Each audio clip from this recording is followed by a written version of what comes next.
Alright, Mikohan and everyone, and welcome to a quite different kind of Let's Play video. This one I will be using my phone, and it's all going to be done through AI, and that is all I'm going to say. So I guess let's get started. It is September 20, 2024. It's my first time, of course, doing this, so since it's gonna the audio is coming from my phone, I don't know, I guess this would be like a good test to see how loud it is. If it's too muffled, just keep in mind everything is going to be AI, more so because it's randomly generated.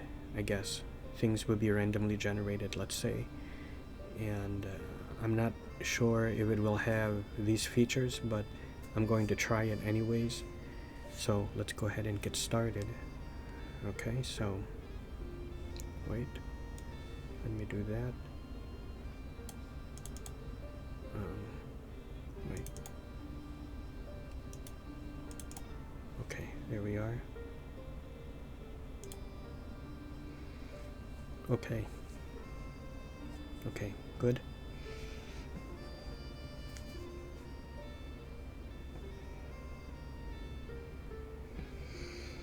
So this is something called character AI.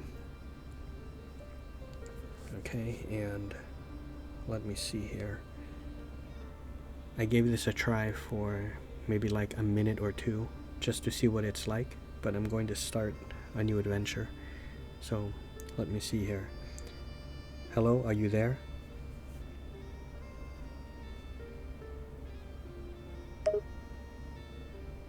Yes, I am here. I await your character creation information. Ah, okay. What voice are you using?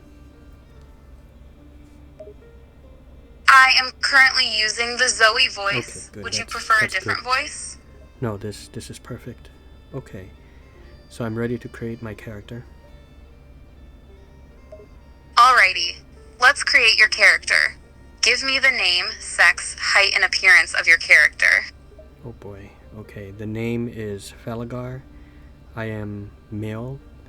Height, let's say 5'8", and appearance is I'm just dressed in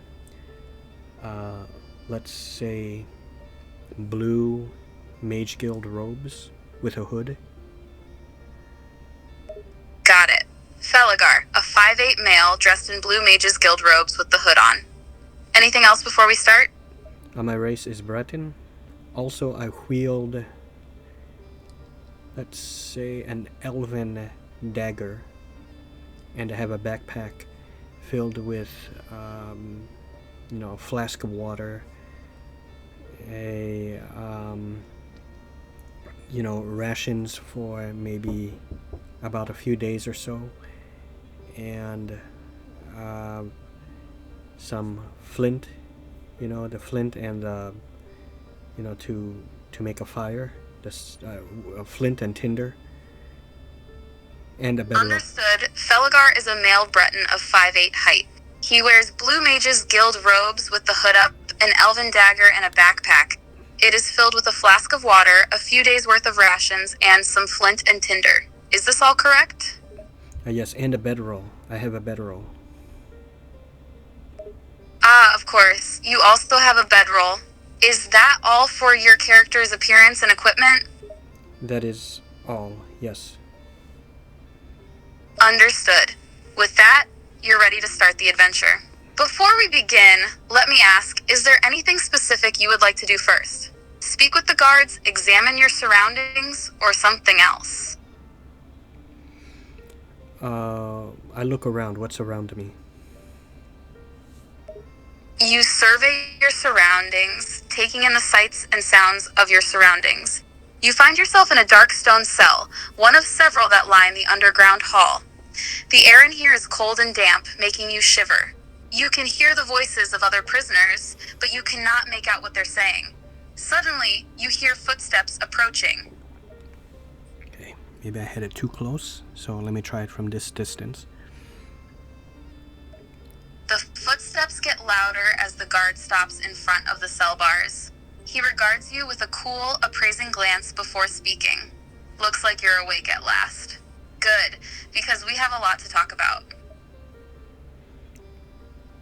And what is your name? I asked the guard. The guard gives you a puzzled look and hesitates for a moment before answering. I am known as Guard Valis. What is yours? It is a pleasure to meet you. I am Falagar. I am a humble mage. Valis sizes you up with a critical eye. A mage, huh? You don't look like much of a mage to me. He sneers. I assure you I am. What am I doing here? The guard takes a step closer, crossing his arms and leaning against the bars. You don't remember? You were caught breaking the law, and now you're being sent to Vivardenfell to serve out your sentence. Of course I am. The guard nods, his expression still stern. Good, at least you're not in denial. You and the rest of these prisoners will be heading to Vardenfell soon enough. But until then, you'll be here in the dungeons, where we'll keep a watchful eye on you. Wait, no. I didn't admit anything. I think there's been a terrible mistake. I murdered no one. The guard rolls his eyes, his patience growing thin. Don't try that with me. I've heard that one 1,000 times from hundreds of prisoners. If you think you're being falsely accused, take it up with the courts. Oh, this is cool. I can hit the mute button, so that way I can kind of speak so it won't pick up my voice and accidentally, think that I'm speaking to, the AI. So that's good. Okay, fine. So I gather my things and I just follow the guard. The guard steps back and unlocks the cell door. Let's go. We don't have all day. You gather your things and step out of the cell, following the guard as he leads you down the hallway.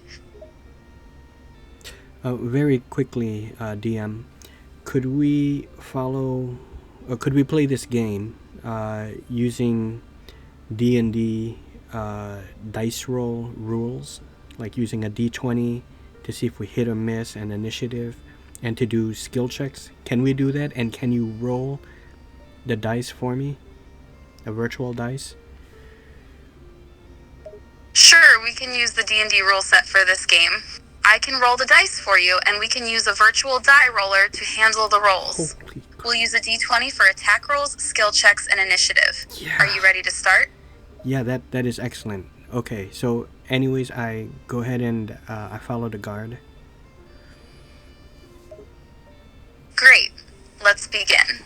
You follow the guard as he leads you through the maze of dark corridors that wind through the underground dungeons. Along the way, you pass several other cells, each containing prisoners of various races and backgrounds.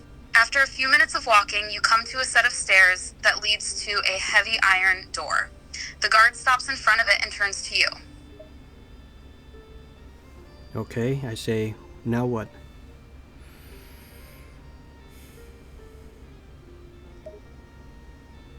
The guard pulls a large ring of keys from his belt and sorts through them, eventually finding the right one.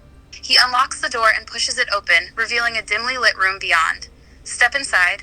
We have some business to discuss, he says, gesturing for you to enter. Okay, fine. I enter the room.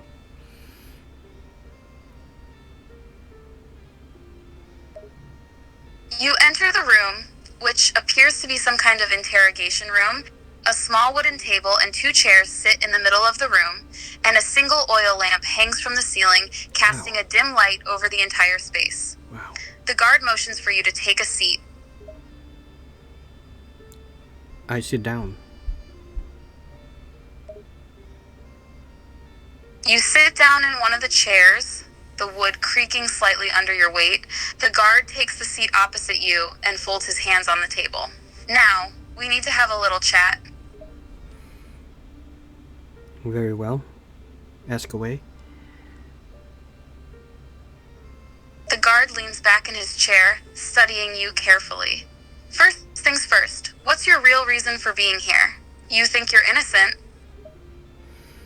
Okay, I would like to roll a persuasion check using the D20, of course, and say there has surely been some mistake. I'm innocent. I would never hurt anyone. I'm just a humble mage wanting to explore the world and learn new spells. I hope that was okay. Certainly, you can roll a persuasion check. Roll a d20 and modify it by your persuasion skill, as well as any bonuses or penalties. Okay, well, I don't know my character sheet, and that's fine, so long as you know what my skills Your are. innocence or playing up your humble nature. Just remember to specify your intended target, in this case, the guard, and your desired outcome, convincing him of your innocence. What is my bonus for persuasion?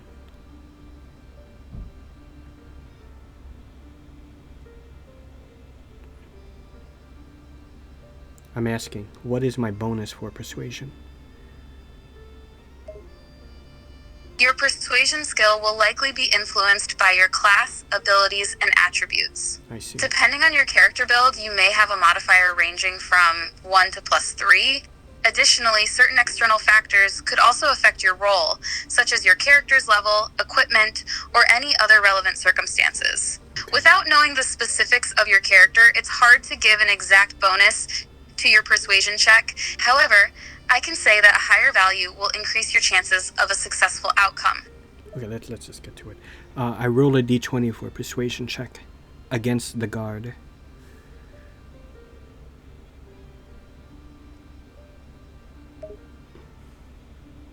Sure, you have rolled a d20 for your persuasion check against the guard. What is the result of your roll? And don't forget to add any applicable modifiers to the result. Well, I was hoping you can do all of that. Can you roll for me, please, and apply whatever bonus you feel I have? Sure, let me roll a d20 for your persuasion check and apply any applicable bonuses. The result is 15. Based on your character's class and attributes, I'll assume you have a base persuasion bonus of +2. Adding okay, that to the fine. 15, your persuasion check total is 17. You see, I like this. This is great. This is, in a way, like a first impression video. I guess I would label it as such, but because, I was a bit unprepared for all of this. I didn't. That's why I asked, if this is even possible, and it worked. I honestly was thinking it was going to turn me down and say, no, we can't do it that way. Everything is just through talking and however the DM feels to stir the story, you know what I mean? But this is great. So, next time when I do this, I can actually, for part of the, character creation, I'll establish the fact that I want to play with D&D rules and roll up a character, something like that. But this is quite nice. Okay. Did I pass the persuasion check? Did I convince the guard that I'm innocent?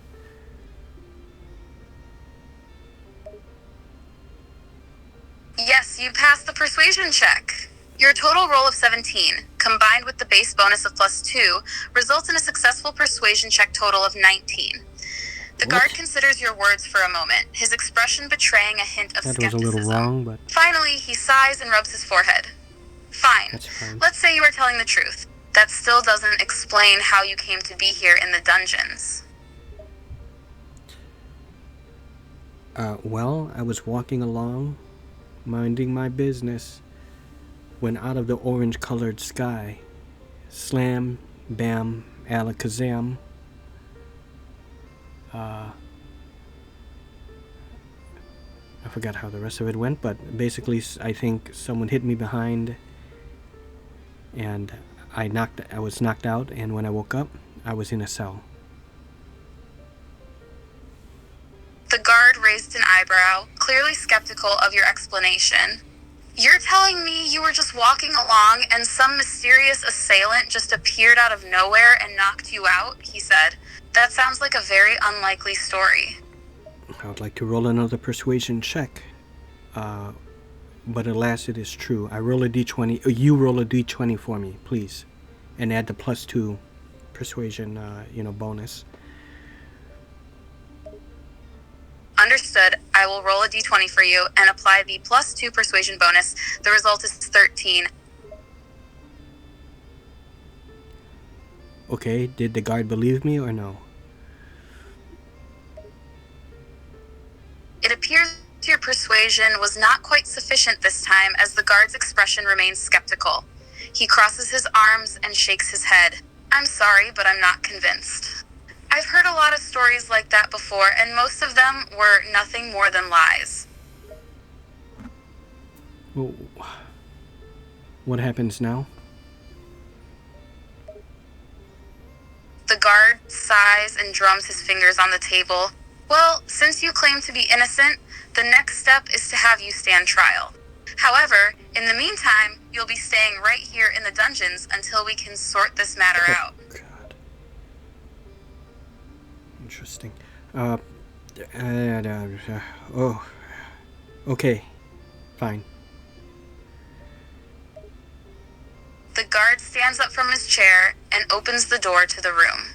Right then, back to the cell with you, he says, gesturing for you to follow him. I follow the guard. You follow the guard out of the interrogation room and back down the long, winding corridors of the dungeon. After a few minutes of walking, you reach the cell block where you were initially being held. The guard unlocks the cell door and gestures for you to step inside. Who would have thought? I mean, typically, an Elder Scrolls adventure like Morrowind. This is Morrowind when I'm playing. You're being released, but this one, it looks like I'm going to spend my time in a cell. Like, you just don't get this when playing Morrowind. I step into my cell and I await trial. The guard closes the cell door and locks it securely. You'll be staying here until we can schedule a trial. Could be a few days, could be a few weeks, he says, the iron door slamming shut with a loud clang.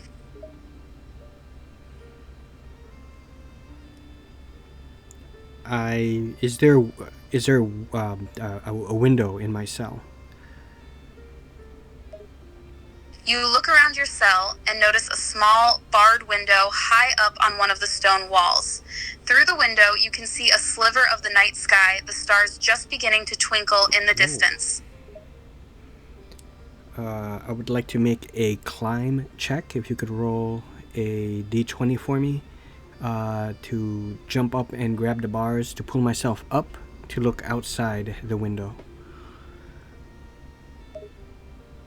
Certainly, you can make a climb check to hoist yourself up to the window bars. Please roll a d20 and give me the result. I'm sorry, you roll for me, please. I have no dice, so you roll for me, please. I mean, I have the dice, I just can't dig for it right now. I wasn't expecting this, so please.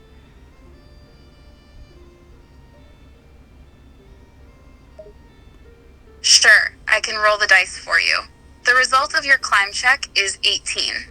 Oh, that seems like it would make it. Was that enough? Yes, your climb check result of 18 is quite impressive. With that roll, you should have no trouble hoisting yourself up to the window bars. You grab hold of the bars and pull yourself up to look outside. Well, what do I see outside? From the small window at the top of your cell, you can see a bit of the night skyline. The stars twinkle in the distance, casting a faint light that barely illuminates the surrounding area. Off to the east, you can see the silhouette of a mountain range, though it's hard to tell exactly how far away it is. Okay, I just let go of the bars, and I lie down on the bed, and I sleep.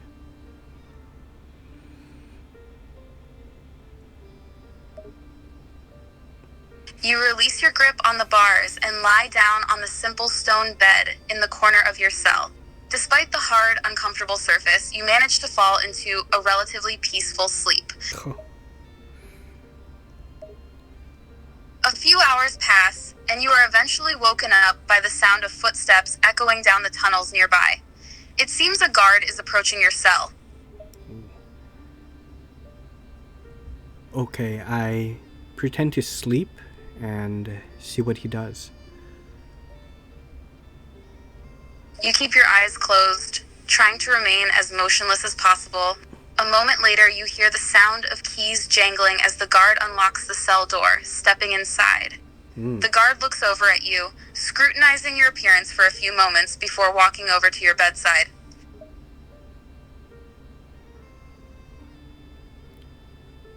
I turn to face him and slowly open my eyes and ask, "What do you want?" The guard regards you skeptically as you turn to face him, opening your eyes only slightly. He clears his throat and speaks in a stern, authoritative voice. Okay. Wake up, prisoner. We need to talk. Okay, I say, talk. The guard crosses his arms, observing you carefully. We've finally set a date for your trial.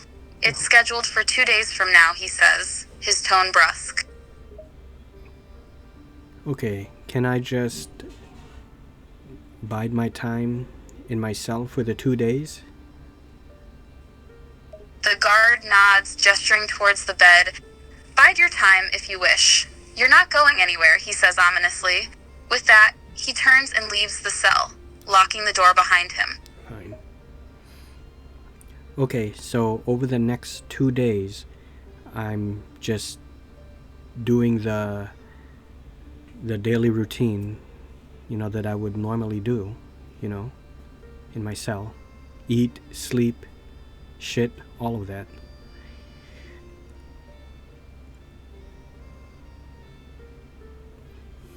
You follow your daily routine, eating the pitiful excuse for food they provide, sleeping on the hard, uncomfortable stone bed, and relieving yourself in the corner of the cell. The boredom is almost unbearable, and there is little to distract yourself with. Okay, I continue to wait until my trial.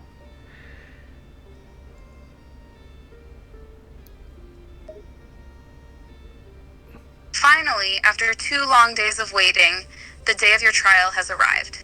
Early in the morning, the cell door is unlocked and a guard strides in. It's time. You're wanted in the courtroom. Holy shit. Okay, fine. I follow the guard to the courtroom. You follow the guard out of the cell and down the corridor, feeling a sense of trepidation as you approach the courtroom. The guard leads you to a To a what? Leads me to a what? A what? What is that word? Is it still working? Hello, are you there?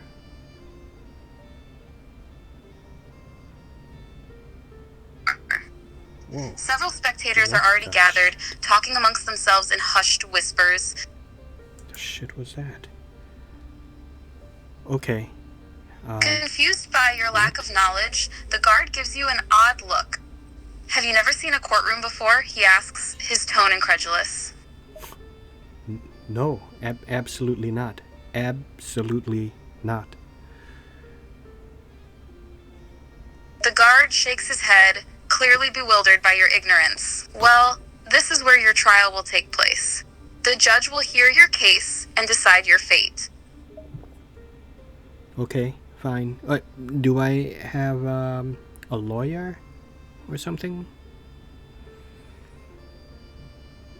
The guard shrugs indifferently. You're more than welcome to find your own legal representation, if you can find someone who's willing to take your case on short notice, he says. Otherwise, the court will provide a public defender for you. Yeah, that I need. Public defender. Please. Please. The guard nods gruffly. Very well. I'll arrange for a public defender to be assigned to your case. He confers with another guard in the corner of the room, discussing your request in hushed tones. A few minutes later, a middle-aged Altmer man in legal robes approaches you. Okay, hi, Elf. Greetings. I am Falagar the Mage. There's been some great mistake. I'm happy to have you represent me. I hope you're good. The public defender smiles politely and nods. It's a pleasure to meet you, Falagar. I am Altmer Indorel, and I'll be representing you in court today. He motions to the rows of seats behind you. We should take our seats. Your trial is about to begin. Let's take our seats. You and Indorel take your seats in the gallery, watching as the spectators and court officials begin to gather. Finally, the judge emerges from a door at the front of the room and takes a seat on the judge's bench. Let the trial begin, the judge announces, banging his gavel once. The prosecutor, a stern-looking imperial man, stands from his seat and addresses the court. Esteemed judge, ladies and gentlemen of the court, we are gathered today to hear the case of Falagar the Mage, who stands accused of committing a heinous act of murder. I will now present the evidence to support the prosecution's claims. You know what, DM, can we pause, or can we save the game? I have to stop now. Absolutely. We can pause the game or save it if you need to stop. Take your time, and we can continue when you're ready. Save the game. Save game. Please, save. You save your current position in the game, preserving your progress for later. Game saved. Would you like to continue from this point when you return? End quote. Yes, I would, but not now. Thank you. Understood. Please remember to come back when you're ready to continue. Until then, the game is saved and waiting. Wow. Okay. Alright. That's... Oh. I like that. Okay, so this is just a first impression video. The, trial, it has already begun, in the words of Armand, right? From, played by Antonio Banderas, right? Okay, anyways, I hope you guys enjoyed. This is amazing. I love it, and in the future I'll do another one, and continue with this courtroom thing. I've never played an Elder Scrolls game quite like this, going through the whole court system. There is one game where they had this kind of court system. Well, Daggerfall had it as well, I believe, right? But the one I remember the most was in Might and Magic 6 or 7. You go into, it might be both, I think 7. You can, if you commit a crime like murder or something, in fact that might have been the only thing that will initiate the courtroom sequence. But you murder a bunch of people, the guards come and arrest you, you spend time in prison, but for murder, like, you would be, you would get like maybe 300 or 400 days in prison, which, and I remember I had some friends over one time and they said, 400 days, and then I was like, that's like bad? And he goes, no, that's a deal, because meaning that it's, normally you would be in, all those people you murdered, you would get like a life sentence or 30-40 years, and this one is just a little over a year. I said, oh, okay. And it goes through the, actually before the sentencing, it goes through the court thing, and then you can plead your case and everything, and then if you are found guilty, that's when you get sentenced to a random amount of days. But this is quite cool. Anyways, that is it. I hope you guys enjoyed, and see you.